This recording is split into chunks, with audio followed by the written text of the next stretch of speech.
오늘 본문에서는 성경의 기록 중에서 손에 꼽힐 만한 충격적인 사건이 쭉 언급이 됩니다. 이스라엘의 성전 건축을 방해하던 무리들의 그 방해도, 그들의 계략도 무너지고 성전 건축도 다 완공이 됐어요.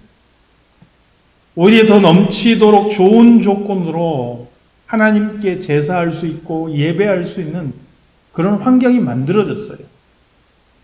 에스라라고 하는 하나님의 율법에 익숙한 학자가 와서 그가 자신뿐만 아니라 이스라엘 백성들에게 하나님의 율법을 가르치기로 결심했고 또 그렇게 시행했습니다. 다 잘 될 것 같은 상황 속에서 심각한 문제가 발생한 거예요. 어찌 보면 이게 우리 인생 같아요. 뭔가 해보려 그러면 뭔가 문제가 생겨요. 근데 돌이켜보면 문제 없는 사람 없고요. 문제 없는 교회 없고 또 문제 없는 사회가 없어요. 중요한 것은 문제를 어떻게 바라보고 또 어떻게 내가 그 문제에 대처해 나가느냐, 이게 중요한 것이죠. 에스라 9장 1절 2절 오늘 본문이죠. 다시 한번 읽어보겠습니다. 우리 1절부터 먼저 한번 같이 읽을까요? 자, 함께 읽겠습니다. 시작. 이 일 후에 방백들이 내게 나와 이르되 이스라엘 백성과 제사장들과 레위 사람들이 이 땅 백성들에게서 떠나지 아니하고 가나안 사람들과 헷 사람들과 브리스 사람들과 여부스 사람들과 암몬 사람들과 모압 사람들과 애굽 사람들과 아모리 사람들의 가증한 일을 행하여, 한마디로 말하면 그냥 이방 사람들과 어울려서 그들이 하는 거 따라했다, 이 소리예요. 두 번째 2절 말씀 함께 읽겠습니다. 시작. 그들의 딸을 맞이하여 아내와 며느리로 삼아 거룩한 자손이 그 지방 사람들과 서로 섞이게 하는데 방백들과 고관들이 이 죄에 더욱 으뜸이 되었다 하는지라. 이방인들과 혼인관계로 얽히게 된 거예요. 한마디로 말하면 돌아온 이스라엘 백성들이 이방 사람들에게서 떠나지 않고 오히려 그들의 딸을 아내로 맞이하고 며느리로 맞이하고 이렇게 했다는 거죠. 그리고 이 일을 오히려 지도자들이 앞장서서 했다라는 거예요. 아마도 이들의 생각에는 지금 아직 연약한 이스라엘 공동체를 세우는 데 있어서 주변의 이방인들의 도움을 받으면 더 쉽게 이 일을 이룰 수 있지 않을까, 이런 생각을 했을 수 있어요. 지금도 사실은 그런 경향이 있지요. 힘 있는 사람들, 재벌가들, 이런 사람들은 혼인으로 서로 힘을 합치잖아요. 고대는 이게 굉장히 심하고 중요했던 거예요. 혼인 동맹이라 그러죠. 그런데 이게 왜 심각한 문제냐, 우리가 성경을 통해서 이게 왜 문제인지를 살펴봐야 돼요. 중요한 것은 이제 제가 이 내용을 정리하다 보니까 내용이 굉장히 길어요. 그래서 오늘 하루에 이걸 다 이야기하지 못하고요. 오늘은 이 이방인과 결혼한 이런 문제가 왜 심각한 문제인지 그 이유에 대해서 몇 가지 예를 통해서 살펴보고요. 다음 주에는 이 문제를 지금 이스라엘 공동체가 어떻게 해결해 나가는지, 그리고 그것이 오늘날 우리에게 주는 의미가 무엇인지, 이것을 다음 주에 살펴보도록 하겠습니다. 미리 말씀을 드리면 혹시 우리 성도들 중에서도 내 가족 중에 예수 믿지 않는 사람들이 있다면 오늘의 메시지를 통해서 실족하지 않기를 바라요. 적용점이 약간 다르기 때문에 그 부분에 대한 적용점은 제가 다음 주에 말씀을 드릴 거예요. 자, 왜 이스라엘 백성들이 이방인과 결혼한 이 문제가 심각하냐? 하나님께서요, 애굽 땅에서 노예였던 이스라엘 백성들이 나와서 가나안 땅에 들어갈 때 그들에게 가장 경고했고 또 가장 경계해야 되는 게 무엇인지 하나님께서 말씀하신 게 있어요. 그 말씀을 한마디로 딱 정리하면 뭐냐면 하나님을 기억하라. 하나님을 잊지 말라라는 거예요. 신명기 6장 10절에서 13절인데요. 이것도 한 절씩 한번 읽어볼게요. 신명기 6장 10절에서 13절 먼저 10절 읽겠습니다. 시작. 내 하나님 여호와께서 내 조상 아브라함과 이삭과 야곱을 향하여 내게 주리라 맹세하신 땅으로 너를 들어가게 하시고 내가 건축하지 아니한 크고 아름다운 성읍을 얻게 하시며 자 11절 내가 채우지 아니한 아름다운 물건이 가득한 집을 얻게 하시며 내가 파지 아니한 우물을 차지하게 하시며 내가 심지 아니한 포도원과 감람나무를 차지하게 하사 내게 배불리 먹게 하실 때 그 다음에 이제 경고가 나오는 거예요. 12절 말씀 시작. 너는 조심하여 너를 애굽 땅 종되었던 집에서 인도하여 내신 여호와를 잊지 말고 내 하나님 여호와를 경외하며 그를 섬기며 그의 이름으로 맹세할 것이니라. 한마디로 말하면 가나안 땅에 들어가면 내가 너희 등 따뜻하고 배부르게 만들어 줄 거야. 니들이 짓지 않은 좋은 집에서 살게 될 것이고 너희들이 심지 않는 과일로 배부르게 될 거야. 너희들은 그렇게 잘 나갈 때 잊지 말고 기억해야 될 게 있어. 그게 뭐냐? 나 여호와 하나님을 잊지 말아라. 이걸 하나님께서 말씀하신 것이죠. 그리고 신명기 6장에서 이렇게 경고하시고요. 이렇게 하나님을 잊어버리지 않으려면 어떻게 해야 되는지 그 방법들을 몇 가지를 소개하고 있는데 그 중에 하나를 좀 보겠습니다. 신명기 7장에 나오는데 1절부터 4절 말씀이에요. 너무 내용이 길어서 제가 좀 생략을 했는데요. 자, 1절 말씀 먼저 한번 읽어볼까요? 1절. 자, 시작.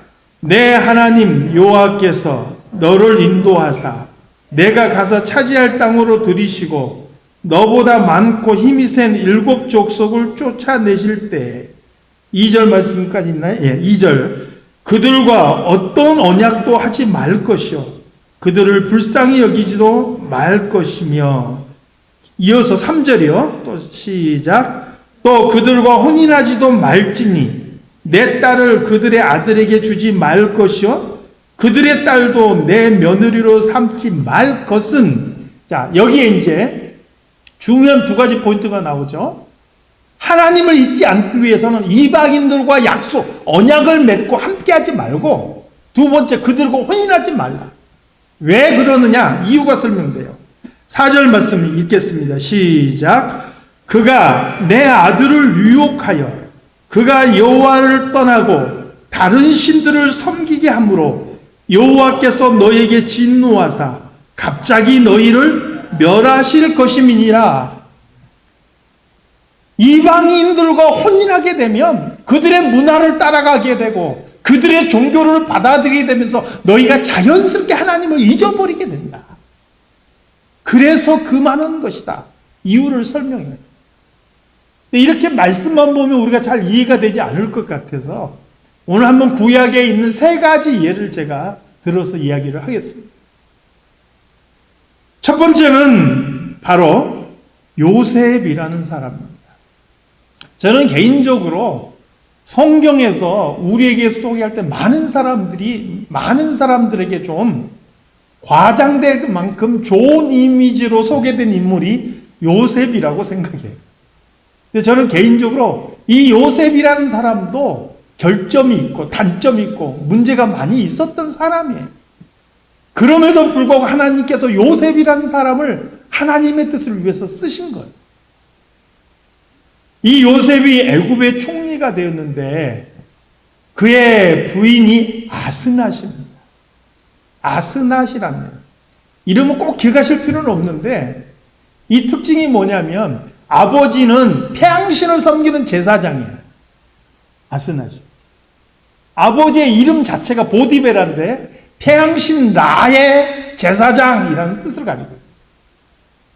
또 아스낫 마찬가지예요. 이 아스낫은 이 태양신의 그 여신이 느잇신이라는 신이 있는데 바로 여신 느잇에 속한 자 이런 뜻을 가지고 있어요. 그러니까 이 아스낫이라는 여인은 이 가족 자체가요 태양신 숭배를 하는데 특화되어 있는 그런 가정에서 자란 여인이에요. 물론 어쩔 수 없는 상황이었다 할지라도 요셉은 이 이방 여인, 그것도 태양신을 섬기는 제사장의 딸을 아내로 맞아들인 거예요. 그리고 요셉의 이 아스낫과 사이에서 낳은 아들 2명이 바로 에브라임과 므낫세죠. 에브라임이 이제 장자권을 계승하기 때문에 므낫세는 놔두고 일단 에브라임만 생각해 봅시다.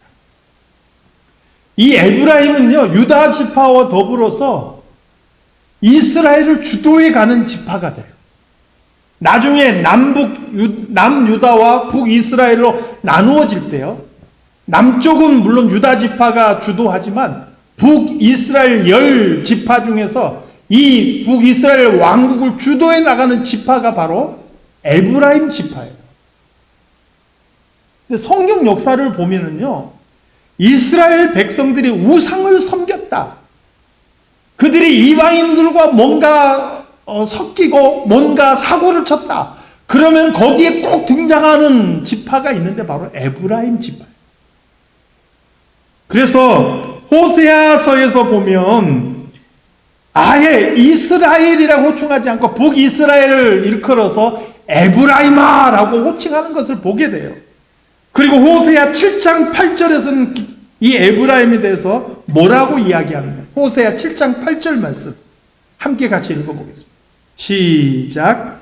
에브라임이 여러 민족 가운데 혼합되니 그는 곧 뒤집지 않은 전병이로다. 전병은 우리에게 낯서니까 우리에게 익숙한 부침개라고 한번 이야기해 봅시다. 여러분, 부침개가 맛있게 되려면 특징이 뭐예요? 자, 기름 잘 두르고 쫙 잘 펴가지고 밑이 타지 않게 적당한 타이밍에 어떻게 해야 돼요? 잘 뒤집어야 돼요. 그게 기술이죠. 그래가지고 앞뒤가 적당하게 노릇노릇 익어가지고 그걸 잘 그냥 이것도 칼로 자르면 별로 맛이 없어요. 젓가락으로 쫙 찢어가지고 그 간장에 살짝 찍어 먹어야 맛이 있잖아요. 그런데 이 부침개를 뒤집지 않았다라고 하면 어떤 문제가 생기나요? 밑은 새까맣게 탈 것이고 위는 아직 밀가루가 채 익지 않은 채로 있을 거예요. 먹을 수 있나요? 못 먹는 거죠. 결국에는 쓸모없어진, 사용할 수 없고 먹을 수 없는 그런 존재가 돼버리는 거예요. 에브라임이 바로 그렇게 되었다라는 거예요. 그러면 에브라임이라는 이 지파가 이스라엘 역사 속에서 우상 숭배에 앞장서고 이렇게 하나님 앞에서 책망받을 때 그 절대적인 영향력이 어디서부터 시작됐겠느냐?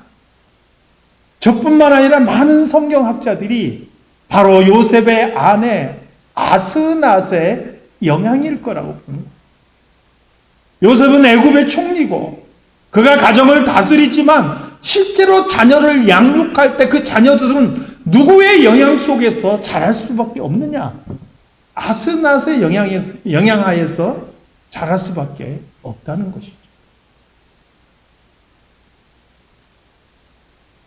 두 번째 살펴볼 인물은 바로 솔로몬입니다. 우리가 너무 잘 아는 인물이죠. 솔로몬의 경우는 이스라엘 역사상 가장 찬란하게 번영했던 시기에 왕이 되었죠. 2만 명의 기병대를 거느리며 가장 강력한 군사력을 자랑했던 시기가 바로 솔로몬 시대입니다. 그런데 신명기 17장에 보니까 하나님께서요, 이스라엘의 왕은 말을 많이 가지지 말라 이렇게 말씀하셔요. 당시에는 말이 사실은 군사력이에요. 근데 말을 많이 가지지 말라 그래요. 두 가지 이유가 있어요. 군대를 의지하지 말고 하나님을 의지하라라는 그런 숨은 뜻이 하나 들어가 있고요. 또 하나는 뭐냐면 그 당시에는 말을 생산했던 주된 나라가 애굽이에요. 그럼 말을 얻으려면 반드시 애굽으로 내려가야 되는 거예요. 그들과 교류해야 되고, 하나님께서는 이미 떠나버린 애굽으로 다시 돌아가지 말라 이렇게 명령하신 거예요. 그런데 오늘 이 성경에 보면 솔로몬은 2만 명의 기병대를 관리했다. 그리고 그것을 효율적으로 운영하기 위해서는 지속적으로 말을 보충해 줘야 되는데, 이것을 위해서 애굽과 긴밀한 관계를 유지하게 됩니다. 급기야는 애굽의 공주를 자기의 아내로 맞이하고 그 공주를 위해서 궁전을 지어줍니다. 이것을 시작으로 해서 주변 이방 민족과 혼인 동맹을 맺기 시작하는데, 여러분, 솔로몬의 아내가 몇 명이었을까요?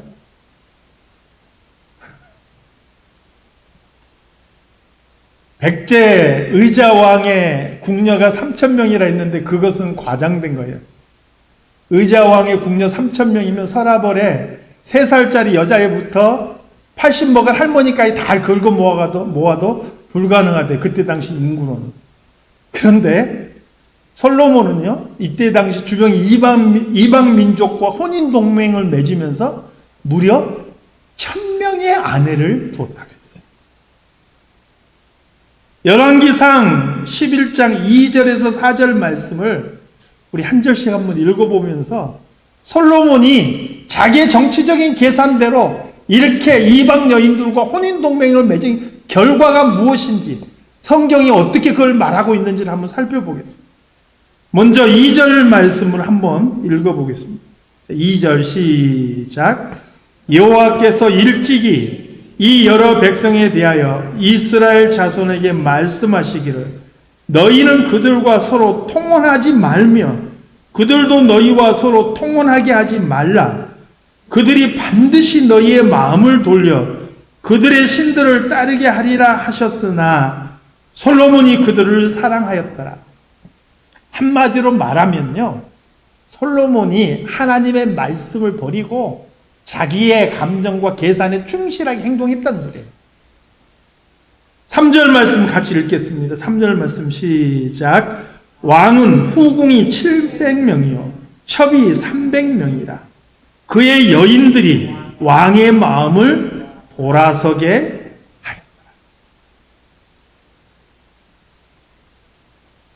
이 남자하기는, 남자들은 여자하기 나름이라고. 이게 이미 과거에서도 누차 말해 오던 것이잖아요. 여자들이 어떻게 하느냐에 따라 남자들이 바뀌는 거예요. 근데 1,000명이 솔로몬의 귀에 속삭이는데 아무리 지혜로운 솔로몬이라도 안 넘어갈 수가 없는 거예요. 4절 말씀 어떻게 됐는지 4절 말씀 시작. 솔로몬의 나이가 많을 때 그의 여인들이 그의 마음을 돌려 다른 신들을 따르게 하였으므로 왕의 마음이 그의 아버지 다윗의 마음과 같이 아니하여 그의 하나님 여호와 앞에 온전하지 못하였으니. 이건 누구라도 자신할 수 없는 거예요. 나는 아니라고요? 누가 있어서 그렇게 말할 수 있어요? 하나님께서 이방 결혼을 금지하신 이유예요. 세 번째 인물은 바로 아합 왕입니다. 아합 왕은요, 북이스라엘을 다스리던 왕인데, 북이스라엘은 아주 큰 평지가 있어요. 그 이스라엘이라는 평지인데 거기에서는 어마어마한 밀이 생산이 돼요. 이 밀을 어떻게 효과적으로 사용할까 고심하다가 두로와 시돈 사람들과 교류를 하게 돼요. 두로와 시돈 사람은 세계사에서는 페니키아라는 제국으로 나와요. 이 사람들은 상인이거든요. 이들을 통해서 세계 곳곳에 곡물을 팔아가지고 막대한 부를 쌓을 수가 있었어요.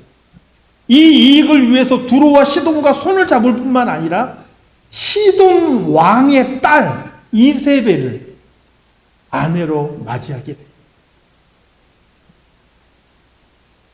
성경은 이 아방에 대해서 한마디로 이렇게 평가해요. 이전에 없었던 악한 왕. 수많은 사람들이 있었는데 그 이전에는 뭐 악한 사람들도 많이 있었어요. 그런데 그 이전에 없었던 악한 왕. 이렇게 표현해요. 어느 정도냐? 이스라엘 왕 중에 누가 잘못을 행하면 성경은 그 이전에 뭐라고 표현했냐면 이스라엘의 첫 번째 왕인 여로보암 이름을 땄어요. 저가 여로보암의 길로 행하여 악을 행하고 이렇게 표현을 했어요. 근데 아합 시대 이후로는 그게 바뀌어요. 저가 아합의 길로 행하여 악을 행하고 이렇게 표현이 바뀌어요. 이스라엘 역사의 가장 악한 왕으로 꼽히는 거죠. 그리고 아합이 이렇게까지 악한 왕이 된 이유를 열왕기상 21장 25절에서 26절은 이렇게 말해요. 우리 25절이죠. 25절을 이렇게 말해요. 25절 한번 같이 읽어볼까요? 자, 시작. 예로부터 아합과 같이 그 자신을 팔아 여호와 앞에서 악을 행한 자가 없음은 그를 그의 아내 이세벨이 충동하였습니다. 하나님을 섬기는 선지자들은 다 죽이고 바알과 아세라를 섬기는 제사장들을 대거 이스라엘에 들어오게 하고 그래서 이스라엘 역사상 그 어느 때보다 암흑기를 이루었던 사람이 바로 아합 왕인데 그 이유는 그가 아내 이세벨에게 충동되었기 때문이다. 사랑하는 성도 여러분, 오늘 말씀을 좀 정리해 보겠습니다. 제가 다음 주에 적용하려고 하기 때문에 오늘 이렇게 많은 이야기를 적용할 수는 없어요. 오늘 살펴본 내용의 포인트는 이방인과 결혼하면 안 된다라는 게 포인트가 아니에요.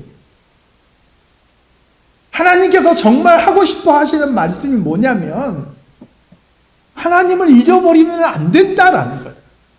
정말 그것을 이야기하고 싶은 것이고 이방인과 결혼을 금지한 이유도 뭐냐면 그들이 너희를 충동해서 하나님을 떠나게 하고 우상을 숭배하고 하게 만들 것이기 때문이다라고 경고하십니다.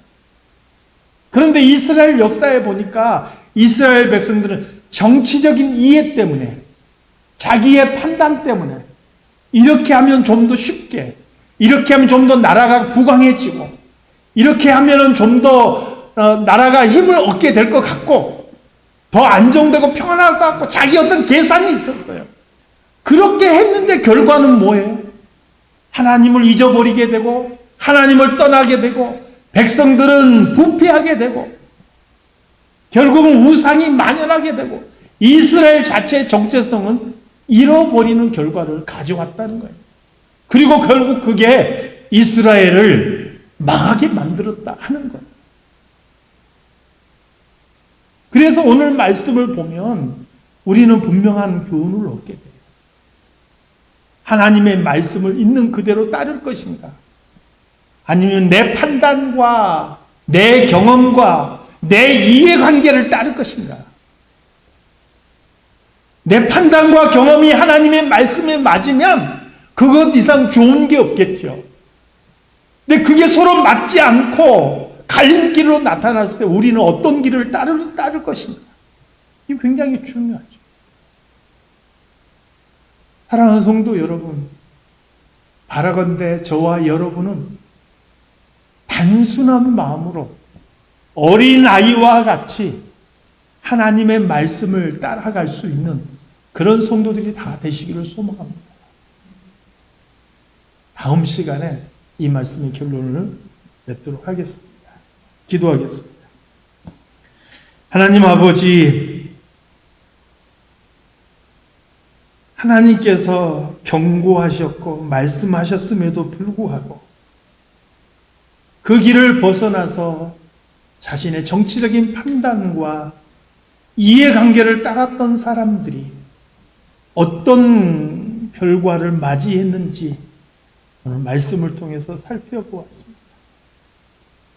그리고 또다시 새롭게 공동체를 이룬 이 이스라엘 백성들의 그러한 문제가 발생한 것을 보게 됩니다.